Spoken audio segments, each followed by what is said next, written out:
We have a very special guest alert because on today's show, we are bringing on Chargers 7th round rookie Brenden Rice to talk about staying ready for his opportunity after making the 53-man roster and growing up in the shadow of the greatest wide receiver of all time.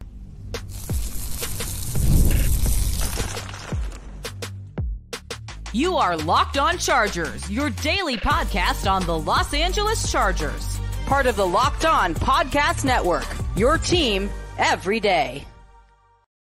What is up, and welcome into the Locked On Chargers podcast. I'm your host, Daniel Wade, joined as always by my co-host, David Drogemeyer, and we've been covering the Chargers now for 9 seasons, but this is our 7th year as the host of the Locked On Chargers podcast, bringing you your team every day. Thank you to the everydayers, as always, for making us your first listen. And to make sure that you don't miss extra special guest episodes like the one today, go follow or subscribe on the Locked On Chargers YouTube channel and listen wherever you get your podcast from. And I'm so excited to get into this one with Brenden Rice, who is staying ready for his opportunity after the initial excitement of making the 53-man roster. That's not enough for him. He has bigger goals. He knows exactly what his dad did in his rookie season. Also talked about some of the fight that we saw from these Chargers wide receivers that obviously boiled over at the end of that Chargers-Raiders game with the Chargers getting the better end of things. But today's episode is brought to you by FanDuel. Now through September 22nd, all FanDuel customers can bet $5 and get 3 weeks of free NFL Sunday ticket from YouTube and YouTube TV. Visit FanDuel.com to get started. Here he is, Brenden Rice. All right, guys. Well, we told you we had a very special guest today, and we absolutely do, because we have Chargers wide receiver Brenden Rice coming on the show. You can find him on Instagram at Brenden Rice. And man, we were pulling for you so much during training camp. It was a very heated, electric kind of battle that you guys put together. You could definitely tell that wide receiver group, a young, scrappy group, was bringing out the best in each other, and you were able to make the team, which we expected, we predicted, but it was still great to finally see it. And now great to have you on the show, a very full circle moment after we were riding for you this summer. But thank you so much for being on the show, and you are on the show brought to us by the Breathe Right nasal strips, a full circle partnership, something that your dad wore back in the day, and now you're keeping it going. And, you know, we even have the Air Jerry ad. Look at this. Look at this. Hard. Brenden, thank you so much for coming on the show, man. We're super excited to have you and super excited to see what you're going to do this year. Thank you guys for having me, man. No problem, man. Hey, it's our pleasure for sure. But back in the day, obviously, your dad played with the Breathe Right nasal strips, which just aesthetically right, football player. It's like the neck roll right on a linebacker. You see that nasal strip, and there's just something about it. You know, eye block, all that stuff, where it's like, yeah, that's a football player right now. But what is it that you like most about using the Breathe Right nasal strips? How does it help you in your game? Man, it's kind of nostalgic just being able to bring the past to the present with the Breathe Right nasal strips. When I was seeing my dad always wear them back in the day, yeah, it kind of gives you that glimpse of oh yeah, that dude, he's ready to go to work. Breathe Right, what it does to me, it helps with nasal congestion, and I swear I use it on and off the field, and it literally takes my game to a whole nother level. Just being a receiver, we're running up and down the field all day, and I feel as though that air and oxygen is really provided to my lungs when I'm wearing that. You need it, right? I mean, you got to have that steady airflow going in and out. It's just incredibly important. You got to keep your wind because, like you said, you're going to be running all day long. But going into training camp, you knew that you would have to fight for your spot on the roster. And you said it yourself that if you didn't make it, it would be on you for not doing enough. How gratifying was it that you found out that you made the 53-man roster? Man, I'm thankful. I'm grateful. At one point, that wasn't really the goal, just so you guys know. The goal was to go out there and play and make an impact on the field and help contribute to wins. And right now, if that is off the field, then shoot, I'm going to sit, I'm going to help my brothers and my teammates, and I'm going to continue to just uplift them because I know when my time comes, my time is coming. Yeah, well, let's talk about that a little bit, right? Because you make the team, which is obviously awesome. And then not even that, right? Because, when you make the team, it doesn't always mean you made the team, right? That's the unfortunate reality of the NFL. And we saw a couple of guys who made the team initially, and then waiver claims happen, trades happen. And, you must be kind of going through it in those moments, hey, like I made it, I'm good. I'm staying, but it can be hard. So like from your perspective there, how do you kind of put that aside? How do you keep the main thing and stay focused to that? Even though you might be inactive in week one, you're staying prepared, you're staying focused to when your opportunity comes, you're ready to take advantage of it. I mean, you definitely got to understand, like, from a certain perspective, no matter what, how you take it. I am a seventh rounder. I did, like, I may not have was supposed to drop to the seventh round, but I am a Sure. seventh rounder. So there's a certain hierarchy and things that play out, and you really just got to wait and allow God to go ahead and just take control.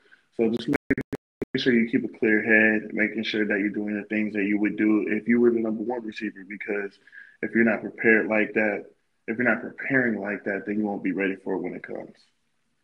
Yeah, like you're kind of like visualizing, right? Manifesting what you want, right? I think that's something that's really big in sports, is just having that right mentality. But going into training camp, you knew that you were gonna, making the transition from college to the NFL, which was very tough, for anybody to be able to do. But you were able to make some really big plays in training camp and show that you deserve to be on this team. What do you think was the biggest lessons that you learned in your first NFL training camp? The biggest lessons I learned in my first NFL training camp, man, that everything counts. I would have to say everything counts. Your work ethic that you put in off the field, the amount you study your plays, your preparation, what you eat, to what time you go to sleep or wake up. I promise every little thing is going to contribute to getting on that team, because a lot of guys, they're not aligned fully around. A lot of guys may be more athletic or just have better things about them, but if their work ethic isn't there, then they'll never add up. Yeah, I mean, that makes sense. And the other thing too is you come into the situation, even though with like a new coaching staff and everything, but like certain guys have already made, their waves in the NFL. Like certain guys already have a reputation. Certain guys already have tape out there for these coaches to go off of, right? Where you're coming in as a brand new rookie with, some college tape. That's nice. But also you have to, nothing counts once you get there, right? Like nobody cares what you did in college. Nobody cares that you were the best player on your team in college. You get here and it's a fresh slate and you got to earn it all again, right? Which has to be an interesting feeling and something I'm sure you had at least a little bit of experience with, because you went from Colorado to USC, right? Where you had to kind of restart. You had to kind of make your own way again. You had to show, hey, I'm the new guy at USC, but I'm still going to be one of the main contributors here and make my way to kind of the top of that depth chart. But we had so much fun, just rewatching all of your college tape, because when we watched you getting into the draft, session of the season, it was like, okay, yeah, this dude's going to be, a third round pick, a fourth round pick. It was very, very surprising to see you fall to seventh round. Of course, obviously that made Chargers fans incredibly excited, because they're like, we got the steal of the draft here. But we always talk about playing to your strengths. And I think especially as someone that's coming in as a seventh round pick, like not only do you have to kind of, round your game out and get better at everything, because everything does count, but you also have to do what you do best to put your best foot forward, right? So like, what do you think that in your specific game, what are kind of the unique things that you bring to the game that you think you can help the Chargers with in that wide receiver room? There's a certain dog mentality that I love that. I see it in like the Keenan Allen. I saw it in Justin's eyes. I see it in Khalil Max or even Derwin's. There's a certain aspect to the game that you gotta go ahead and go into with that you just, excuse my language, can't be F with, and that's just it. When I'm on the field and I get in that mode, it's a little bit different, man. Like I feel like I get the ball and just throw me the rock, throw me the rock. Or if I'm not getting thrown the rock, hey, I'm getting open, I'm creating separation. Or like you guys see on Sunday, guys are putting guys in the dirt on their blocking. That's what it takes. And this is what the wide receiver room and what we all want the mentality to be. We want to be that group that goes out there and doesn't care about, oh, this is the worst wide receiver in the room in the country. Oh, we'll show you different. It's okay. So yeah, just making sure that I have that dog mentality when I can go ahead and step on the field, and for everybody to see, as long as Justin knows that he can count on me and my wide receiver coach and Coach Rome, Yeah, I feel like that's what I bring. We have more great stuff to get into with Brenden Rice, including this wide receiving core really buying into the run blocking game and also growing up in the shadow of Jerry Rice, the greatest receiver of all time. First, though, I need to tell you guys about FanDuel because you've heard us talk a lot about FanDuel, America's #1 sportsbook, but right now they have something a little bit different for you because now through September 22nd, all FanDuel customers can bet $5 and get a 3-week free trial of NFL Sunday Ticket from YouTube and YouTube TV. Then with a YouTube TV base plan, you'll be able to watch every regular season game, Sunday afternoon out of market game. All you need is a Google account and a current form of payment, and you can cancel at any time, and there's just nothing like jumping into this NFL season, which was awesome already in week 1, than having NFL Sunday Ticket and just being able to watch every single game that you possibly can. But this week, it's all about the Chargers and the Panthers in a game that feels a little bit like a trap game, but I feel much better about this kind of game with Jim Harbaugh, who, especially in college football, where before this year, you couldn't really afford to even lose one game. You have to know that you need to beat up on the teams you need to beat up on. That's why I'm not going with the Chargers' normal spread at 6.5-point favorites. I like the Chargers at 13.5-point favorites in this one in Carolina, and you can get that at plus 220. All you have to do is visit FanDuel.com/lockedon to download America's #1 sportsbook. And we see it permeate throughout the wide receiver room. I mean, we saw it on Sunday when the wide receivers were getting down, scrapping that, they're not going to be bullied anymore. They are going to be the bullies. And that's the messaging from the top down from Jim Harbaugh. And you got to love seeing Lab McConkey too, man. Like little Lab McConkey, bro, not afraid to mix it up when he has to. I think we saw it in that Rams game where he's in the back of the end zone putting some dude in the dirt, and it's like, lads really like that. And you can see it in college, right? You're playing the SEC. He's only 180. Hey, non-negotiable, right? You're playing that. But, he was right in the middle of the beginning of that scrap. And I think that, obviously that super aggressive blocking that you guys had definitely was getting under their skin and was, a big part of the reason things boiled over. But, in the back of your mind, you got to kind of love that, right? It's like, yeah, no, we're here. It's not stopping. We're up 12. We're still going to double team you in the back of the end zone on a play that's kind of over already. We're really about that life for sure. No question. Yeah, and then so talk to us about the run blocking specifically though, because that is a place where the Chargers really struggled in years past, right? Just wide receivers, tight ends, as a group, just not being able to get the job done. But you were awesome in the preseason blocking. There was that one play that you set up the long Darius Davis touchdown, and you can't really see it all on the all 22 film that they put out on NFL.com, but all you see, Darius Davis zooming up the field, and then some poor guy just trying to make his way off the sideline because you basically blocked him into the bench, one of the Cowboys players. That was really great to see because all of a sudden, here goes Darius Davis. Where's Brenden Rice? Oh, he has a dude sitting on the bench on the wrong side of the field right now because he blocked him so hard. But it is, it's hard to say it's a thankless part of the game, but it's a very underrated part of being a wide receiver, right? But like David said, as a group, you can see it. The buy-in is there. So what do you think it says about this group that you have all bought in to such an extent to give that effort in the run game? Oh, shoot. I think it says that we want to be great. This wide receiver room wants to be great. And I feel like Coach Suave Sanjay has definitely instilled the foundation of which we're going to build up from. And I feel like we got that foundation down. Now let's go ahead and carry it over. Stack days. Because we see the guys like Michael Crabtree or Larry Fitzgerald. And a lot of these guys – in the NFL today, they just don't want to get their hands dirty. And I feel like this wide receiver room with the running backs that we have, it's only going to help our run game and open up the passing lanes for Justin, as well as create separation. Once these DBs get hit a certain amount of times, man, it creates separation. Yeah, and that's what you need, right? It helps in when you're out there running routes as well. But obviously, you were in the unique situation of being the son of the greatest receiver of all time.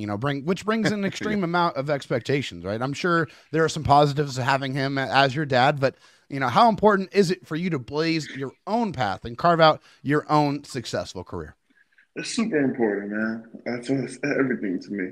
Every day I walk into the facility, and that's my mindset. I'm gonna do this. I'm gonna do that. I'm gonna go ahead and stack days, and I'm gonna go ahead and put myself in a position so that when I do get on the field, I'm successful. I have his numbers drawn down on what he did his rookie year. Every day I open up my Okay. book. Heck yeah! So like, and that's still up for grabs, and I'm not gonna allow myself mentally to go because I know like, shoot, first game I'm in, I can possibly have a 100-yard game. You never know. Yeah. You never know. No, you never know. I mean, it definitely could happen. But like, yeah, it is very interesting. I mean, like, it's just from a sports psychology standpoint, right? Like having that kind of follow you to be in that shadow growing up. I mean, it can't be easy, but like, I think if anyone has watched you play and seen what you've been able to do, like, there's no question, hey, he's his own dude. He brings his own skill sets to the table. And maybe, some ways your dad was better. Some things I think you could catch him on, right? Like it doesn't mean there aren't things that you could be able to do better than him. I don't think that's crazy to say by any means. But getting back to the game, one of the things that stood out and one of the things that was preached during this offseason was being a fourth quarter team, right? The conditioning at the end of practice, the fourth quarter finishing period, all of those things. And we saw it play out because like we were talking about with the run blocking, like you don't get a 46-yard run unless wide receivers are blocking. You just don't. You don't get a 61-yard run unless the wide receivers are down there finishing the job. And like, it started off as slow as it possibly could for you guys. Truly one of the slowest offensive halves I've ever seen for this team. And it makes a lot of sense, right? A lot of guys in and out of the lineup during training camp, a huge overhaul of skill position players and all of those things. So it's not super surprising to see that. But when the time came, the fourth quarter starts. Who was the dominant team? Who was the team that was pushing the other team around? And I think there's just so much to that. Being able to physically dominate your team and get to the fourth quarter on a 100-degree day and be like, we're still here. While you guys are puffing and gasping for air, we're still ready to block you through the back of the end zone. And what do you think that does for this team mentally to have a fourth quarter like that, to stick with it and stick with it and stick with it, even when it doesn't look good? But then you get to the fourth quarter and we're like, hey, we're a fourth quarter team now. So you might have won the first two quarters, but now we're here in the fourth quarter, and this is the kind of team where we are, where we're not blowing fourth quarter leads like many of the Chargers teams we've seen in the past. We're building upon it, and we're closing the door. Yeah, it definitely means that the first quarter, the second quarter, the third quarter, the fourth quarter, we're all just going to keep going, keep pounding, and just keep stacking. That nobody's going to shy away. Everybody got the same mentality threw in from the start all the way to the finish. And I'm glad that game didn't go to overtime because I think you guys would have seen something from this group, how everybody rallied together. Because this locker room, man, it's such a unique clique. It's such a unique niche. And everybody's just kind of vibrant within each other and just we're clicking so well. I can't wait to see how that transpires when we're in adversity, when things do get hard. I want to see how we rise to the top and rise to the occasion. Yeah, absolutely, man. I'm so excited to see it. And you know who else was glad that game didn't go to overtime? The Raiders, because they didn't have anything for it. But hey, man, they checked out. They checked out. Well, they couldn't win the fight on the field, so they tried to win the fight off the field, and then they lost the fight off the field. So they can take that all the way back to Las Vegas. The Chargers are 1-0 with a game coming up next week against the Carolina Panthers, trying to go 2-0. But Brenden, thank you so much for joining us on behalf of the Breathe Right nasal strips. I know you got to go down to the facility and keep putting that work in, and we're so excited to see your opportunity come. It is going to happen. We're so excited to see what you do once you get out there. We think you bring a very unique set of talents, especially as a guy who can go up and get the football. Like, I don't know if there's a lot of proven guys that can do that on this team. I'm sure they all can do it, but that's something you've put on tape. I mean, I think about that game at USC. It looked like Caleb Williams threw an interception to two dudes, and you run right in front of the pylon and just snatch the ball out of the air. Like, you have special talents you bring to the table, and I think it's only a matter of time before we see that translate onto the field. So thank you so much for joining us. Hopefully, after a great rookie season, we can have you back on again. Thank you, guys. I'd love to come back. Another special thank you to Brenden Rice for coming on the show. It was so awesome, and I can't wait to see him get his opportunity. But we have more great stuff, including a fan mail segment from you guys getting into if we could see Brenden Rice in week 2, and also if Joe Ortiz could be active looking for another wide receiver at the trade deadline, and more on today's Locked On Chargers podcast. First, I need to tell you guys about eBay Motors, because passion, drive, and patience, the formula for winning championships, is also what keeps your ride or die alive. eBay Motors has everything that you need to maintain your vehicle and level it up to peak performance. Superchargers, roof racks, exhaust kits, LED headlights, and more. Whether you're into speed, power, or style, eBay Motors has you covered. With over 122 million parts for your number one ride or die, you'll always find exactly what you're looking for every time. And with eBay Guaranteed Fit, your part is guaranteed to fit your ride every time or your money back. Because with eBay Motors, you're burning rubber, not cash. With all the parts that you need at the prices that you want, it's easy to make your car the MVP and bring home huge wins. Keep your ride or die alive at ebaymotors.com. Eligible items only. Exclusions apply. eBay Guaranteed Fit only available to U.S. customers. Man, that was really awesome getting Brenden Rice on the show. It's crazy to think of how many Chargers players that we've interviewed now. So cool to have him on, and we are definitely committed to bringing you guys as many Chargers players as we can get on the show and ask them as many interesting questions as we can. But thank you guys again for making us your first listen. If you need a second listen, the new Locked On NFL is here, with Locked On NFL being 2 shows every day. First, the madman Tyler Rowland kicks off your morning with a double shot of NFL espresso. Then stop by the barbershop with Tony Wiggins for some real NFL talk. Add in the Locked On local experts, and you get unprecedented NFL insight by people covering their teams every single day. And you can find that on YouTube and wherever you get your podcast from. But Dave, we wanted to do a little mailbag, because that's usually what our Wednesday shows are. But when Brenden Rice says he wants to come on the show, you got to let him come on the show. You know, but we did want to get to as many of these questions today as we can. So let's start here with a question I think is very relevant to the conversation that we're having, which is just, are we going to see Kamani Vidal and Brenden Rice potentially in this next game? So this question here we have is from X, who asks, are there any chance we're going to see Vidal or Rice on the field next week? David, do you think there's a chance? I do. I think there's a pretty good chance that we could see Brenden Rice in this football game. I think the one thing that we haven't seen from the receivers that were currently active is the skill set he brings to the table, which is the ability to go up and get the football. I think he's probably one of the better contested catch wide receivers that is on this Chargers football team, in my opinion. Yes, I understand that he's a rookie, but I think the style of game that they wanted to play against the Raiders maybe wasn't, going to lend itself to that skill set. I think going up against the Panthers, that's something that I could see the Chargers trying to touch into and utilize in that football game. Yeah, and I'm never going to look past a bad opponent, right? We've seen the Chargers. I mean, the Chargers, I think, gave their Browns the only win one season, right? I'll never forget that. God, it was so bad. I think it was like a 7-6 game. It was really, really terrible. But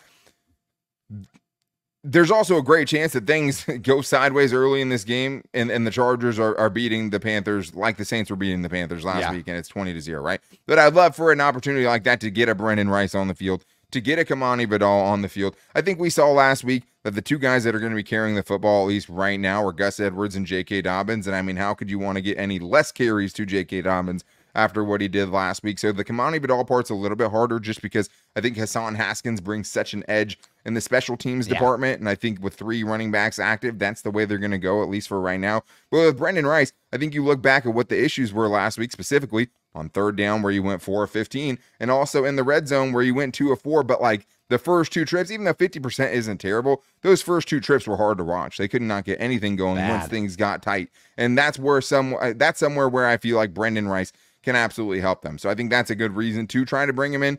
But even like Simi Fehoko was not a big part of the offensive game plan, right? So it's not like that role really got a ton of reps either way. But I definitely think there's a good chance we could see him. There's also a chance that it's exactly the same as it was going into week 1. We'll probably see the injury report that'll tell us more, but I don't know if anyone really came out, having to leave the game with injury. So that looks pretty good from that standpoint. Let's get to this next one here, David, which I think is another very valid question from Edgar S., who asks, if no wide receiver convincingly takes hold of the wide receiver 1 spot, do we think Joe Ortiz will make a trade before the season is over or sign a free agent player? Yeah, so I mean, I think when you're looking at this question, you got to kind of consider, what does the Chargers have in cap space about who they can actually, realistically bring in. So they got about $8.6 million in cap space. So they can make some moves. I mean, they're not going to really be able to bring in anybody super flashy or high price tag because they just don't have that much space. But also, I think we have to remember, we kind of told you guys that this might happen. In a Greg Roman style of offense, you might not see the sexiest stats in the world from the wide receiver room. I mean, there's been a couple of wide receivers that have hit 1,000 yards receiving, but it's only been a few.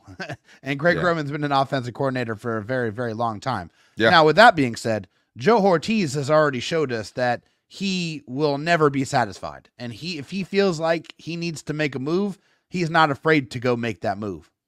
Yeah, if I were to guess, I mean, this is the other part of it. What are the Chargers doing at that point, right? What is the Chargers' record at that point? Are they super competitive, right? Are they around, 8-1 or, I don't remember which week it is, but like, are they in playoff position at that point? Do they feel like they need somebody to get them across the finish line as far as making the playoffs? That's something that we'll have to see, right? And I think that could have play a big factor into it. At the same time, I mean, we never saw Tom Telesco trade for a player in season. I feel more confident than ever that we will see a trade for a player in season this year. I mean, technically, it already kind of happened, right? With Taylor Heineke. That was after the season technically began, and also Elijah Molden. So we already saw 2, and Tom Telesco had 0 in 11 years. Whether that's a wide receiver, that's a different story. We know that what this team wants to kind of pride itself in, but there's obviously a lack of that true kind of difference maker that showed itself in week 1, where like, it's all good having a committee approach until you reach those big downs, until you need somebody who can go get it, until you need to pick up a 3rd or a 4th down conversion. That's where those things really show themselves. And that's what we saw in week 1. So I can absolutely see it happening. It would not surprise me one bit. And if Joe Ortiz has shown us anything throughout this offseason, it's that he's going to consistently, if this team has a deficit somewhere, try to address it in any way that he possibly can. So let's get to this next one here from Nick Page, who asked a good question here. He says, what's more likely? Ladd McConkey has 75 yards and 75 catches and 10 touchdowns, or Quentin Johnston gets 50 catches and 5 touchdowns. To me, this one's easy, David. I think it's QJ. The big thing here, like I think both of those guys are going to hit those numbers receptions-wise. It's just the 10 touchdowns of Ladd McConkey. Even though, right, Quentin Johnston's on pace for 51 catches this year.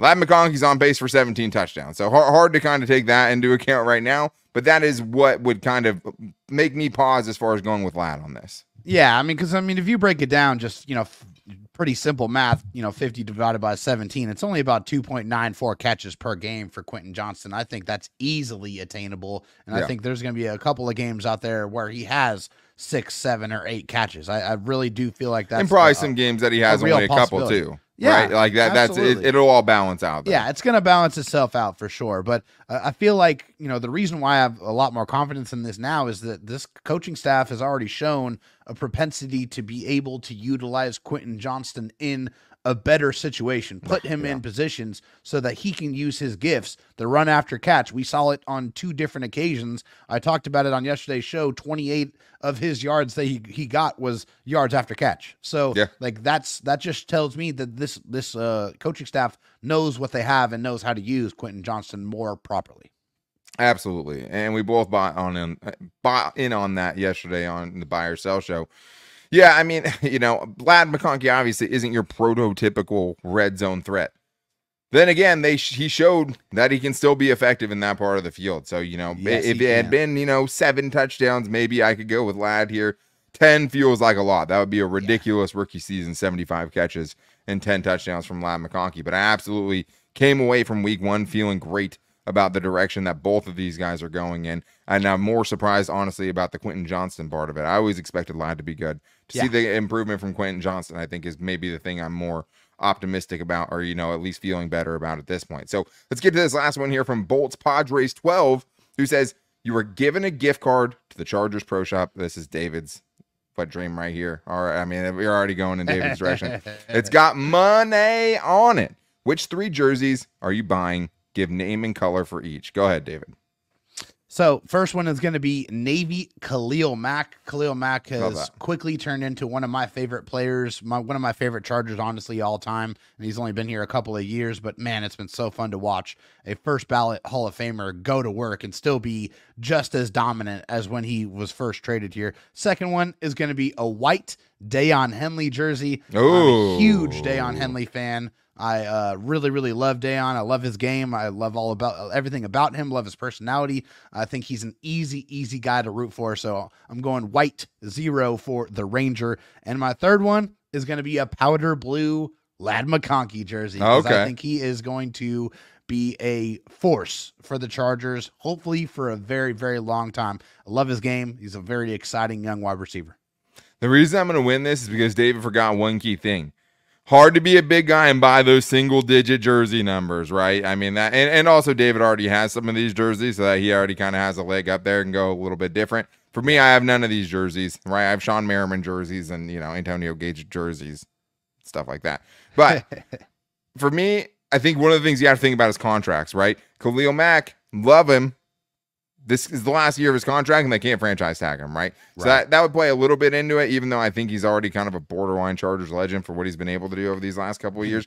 Because if you're not going to have the contract, you have to be kind of a legend, right? That's always going to be a good thing to wear. People are always going to, I think, look favorably on the time that he spent with the Chargers.